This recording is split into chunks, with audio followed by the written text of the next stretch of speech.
Hey guys, a couple weeks ago I was listening to Sarah.Bernock, his message, This Is That Day, and he said, he had a number of one-liners. I love one-liners that just kind of go boom, right?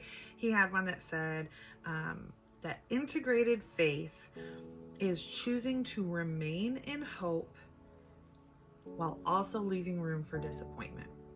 Choosing to remain in hope and leaving room for disappointments. Disappointments are doorways to greater faith rather than dead ends, he said, right? Okay, so this is really cool. We talk about keeping hope, but also making room for disappointments. I love this because oftentimes when we're walking out our faith, we feel like we need to avoid any talk of how it could go wrong or any negativity of any kind. We come against that. And yes, there is obviously toxic negativity and a lack of focus on faith and what God's called us to do, right? But disappointment is definitely a valley where we can learn so much, and it's a very powerful tool that if we can't take the time to acknowledge, wow, that was really disappointing, or where did we go wrong there, or how did we miss something, or did somebody else impact the outcome of this? And how do we move forward? It's a place of, it's like a launching pad, right? I would say disappointments are a launching pad for greater faith. Whew, I might have made that up.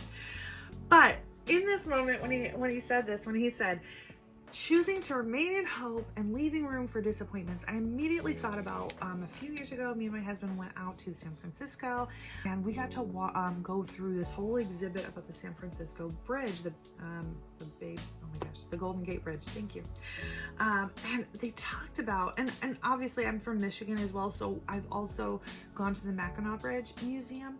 And the thing about bridges is that you can't build them so that they don't move, right? They create a certain amount of sway in them so that when the winds hit them, it doesn't snap it in half. And so I just really felt like when he was saying this, it was like when we want to have an integrated faith, it's not rigid faith. It is an integrated faith that says, I believe in you, God, because you're God, not because of any outcome you give me. And I will always remain in hope because you said that I could, right? You said that I could have a faith-filled hope, which means I don't have to see any evidence to have hope. I can literally just say, you're good, you are trustworthy, and I will have hope because you still are on the throne and always will be. And I can also leave room for disappointments. And that doesn't have to threaten my hope or my faith in any way.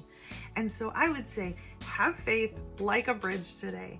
Remember to keep your hope alive and to leave room for disappointment so that you can be human and function and process just like He made you to, and continue to hold on to that hope in Him that brighter days are coming.